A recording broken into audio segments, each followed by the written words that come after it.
In this video, I'm going to walk you through how you can minimize the amount of clients who drop out of your high ticket coaching program, and then some strategies around how to maximize LTV.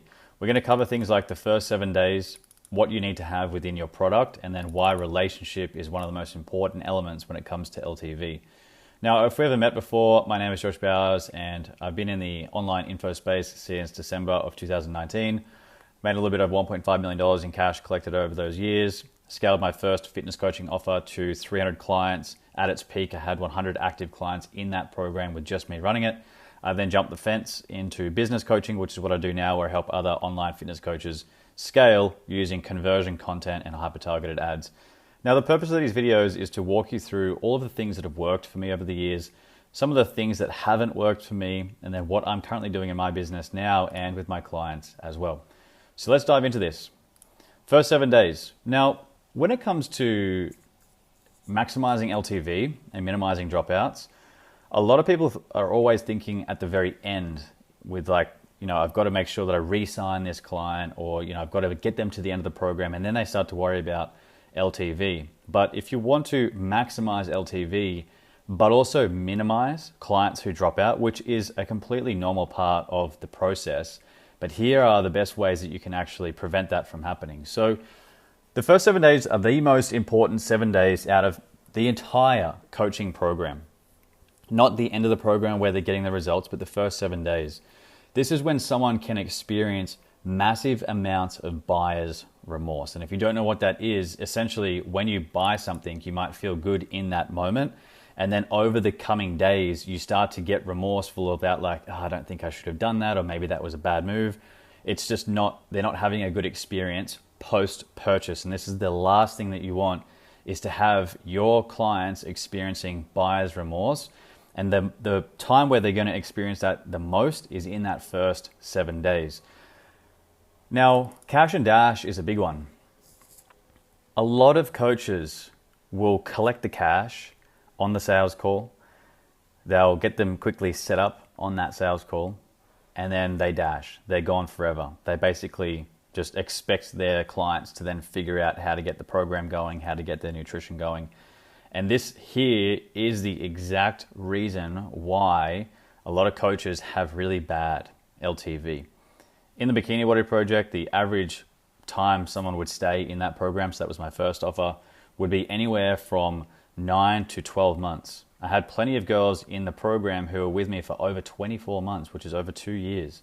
So it just goes to show that if you do the right things, you will get a good chunk of your clients staying with you long term. But if you are just treating it where it's just this cash and dash setup where you're just essentially chasing sales and not focusing on the fact that you're dealing with humans, you're going to have a lot of people dropping out, especially within that first 7 to 14 days. Now, things that I've done over the years that have massively increased my LTV in both businesses, and just preventing any clients dropping out as well, is starting things off with an onboarding call. So I don't really care what offer you come in at, whether it's a lower level offer or a higher level offer that I have, I will always do a personal onboarding call. I'm not opposed to having a team and having someone do this for me in the future. However, at this stage in my business, it's just me still running things. And I still feel that if you can have a serious, in-depth personal touch point with that person post-purchase, your LTV will be really good. Your dropouts will be really low, and your clients will just breeze through that first 7 day period. So for me, what I love to do with the onboarding call is a meet and greet. Spend a couple of minutes just chatting to the person, getting to know them a little bit more. Obviously, I've spoken to them probably a couple of times leading up to this, but this is, this is where I just get that real sort of personal touch kicking in. Then I just cover a little bit about where they're at the moment, where they want to be, walk them through the program, how it's going to work. I double check that they got access to literally everything that they need access to. And then I just cover any questions that they may have. That's why we have here is coddled. In the beginning, I am focusing massively on coddling new clients. I want to coddle them so hard that they feel smothered in the beginning. They're going to have as many touch points from me as possible. They're going to get as many emails from me as possible. They're going to get all sorts of different welcome messages and everything else. And the reason why is I want to blow their socks off in that first 7 days. I want them to be like, Holy moly. Josh basically came to me, held my hand, and made sure that everything was set up. There was no stone unturned. I had 0 questions. It was 100% clarity. This was an incredible onboarding experience. And here's an interesting story. I joined a mentorship program a couple of weeks ago, and there was no sales call. It was just through like a checkout page. But what was interesting is I handed over a couple $1,000, and the only communication that I received was just a receipt. I got an Amex notification, which is obviously my own notification, and then I just got a receipt from their payment merchant, the payment processor. But I didn't hear from that coach for, I think it was almost 4 days until something actually happened. And I was sitting there and I was like, whoa, this is a pretty bad experience. And this was for a pretty big business as well. And it's no excuse if you have a small business or a big business, is that if there's just this cash and dash structure, it's not going to leave a good taste in somebody's mouth. So for me, I gave this person benefit of the doubt, waited a couple of days, and then I got brought into the program, and then ended up being horrible. So I actually canceled that mentorship that I was in, simply based on the fact that it was a bad experience in the program. But the thing that set the tone for me is that the onboarding experience was really poor. I didn't have any communication after just handing someone thousands of dollars for 4 days. You'd be sitting there going, did I just get scammed, right? And that's what you don't want to have happen. So absolutely do not cash and dash. Now, in that first 7-day period, I'm probably going to zoom this into like the first 24 hours. What is the first step that person needs to do? It's not getting started with the meal plan, and it's not getting started with the training program. What is the first step that they need to do?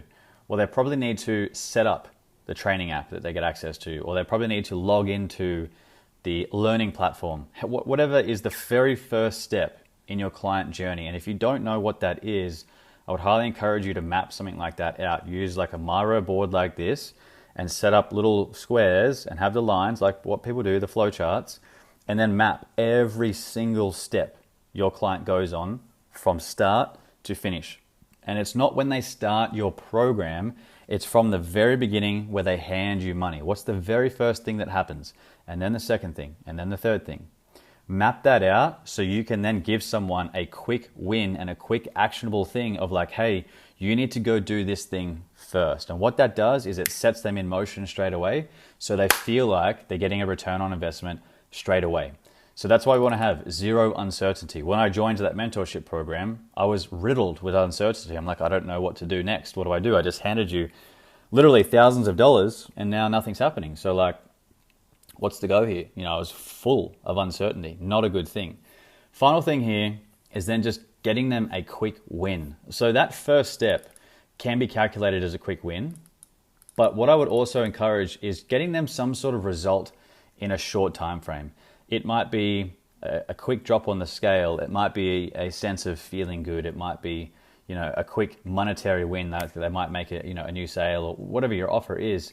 Try and get them some sort of result fast. Ideally in the first 7 days, but 7 to 14 days. If you can get them that quick win, plus covering the rest of this, your clients will stay with you for a very long time because they will have had a very warm and welcoming onboarding experience. The first 7 days is the most important thing for your LTV.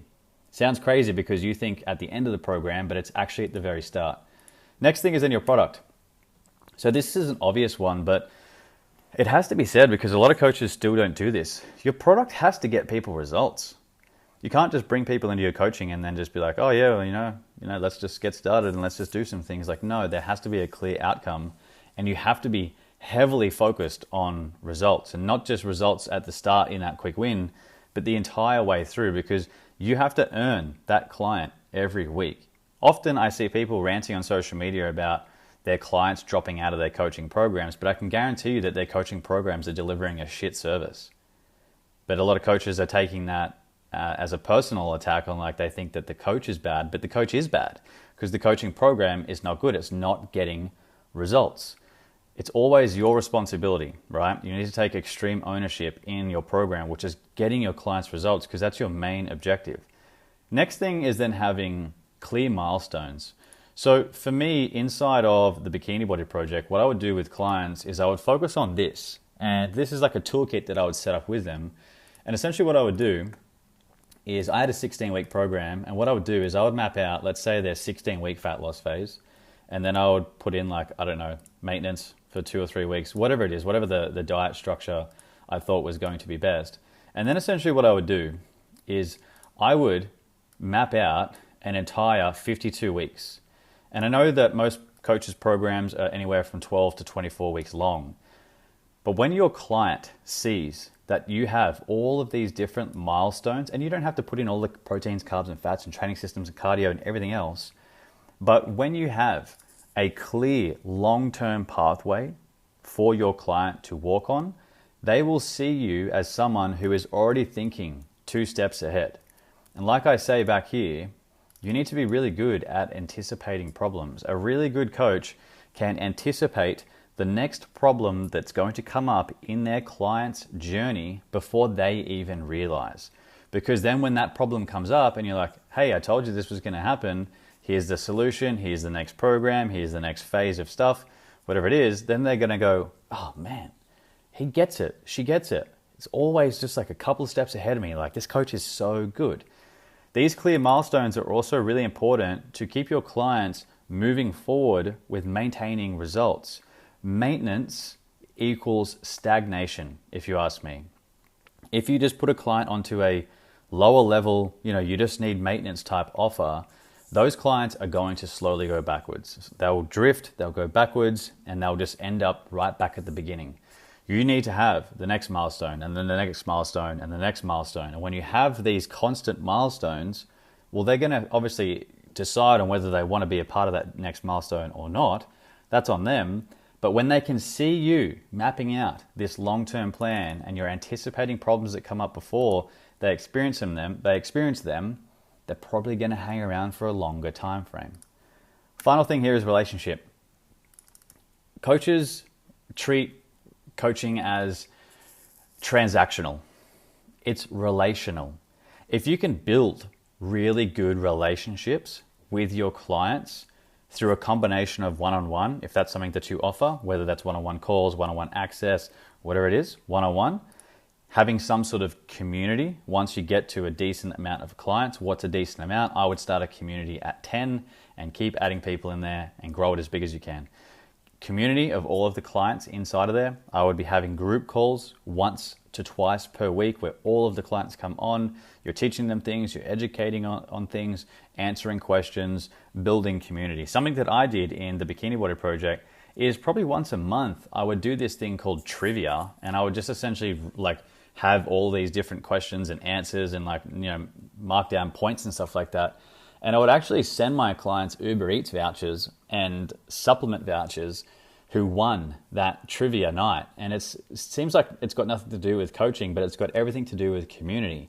And when you can build really good community through group calls, one-on-one, and even in-person meetups, if you can do that, like if I'm in the area or one of my clients is in the area, I'll go out of my way to try and get coffee with them or go to dinner with them. Because again, coaching is relational. If you can foster really strong relationships with your clients, they're going to stay with you for a very long time. Don't use this relationship section as a means of increasing LTV. Just focus on actually caring for your clients. Give a shit, and the LTV will just do its thing. So this isn't like if I do this, I'm going to make more money kind of thing. You have to genuinely want to build relationship with your clients. But I can guarantee you that when you do start focusing on this, your LTV is just going to boost, and the amount of clients that you have dropping out of your coaching program is going to decrease significantly. But my friend, that's it for this video. I'll see you inside of the next one. If you got a little bit of value, please let me know in the comments below. And if there are any things you would love for me to talk about, please drop those in the comments as well. I'll be happy to make some videos for you. See you in the next one.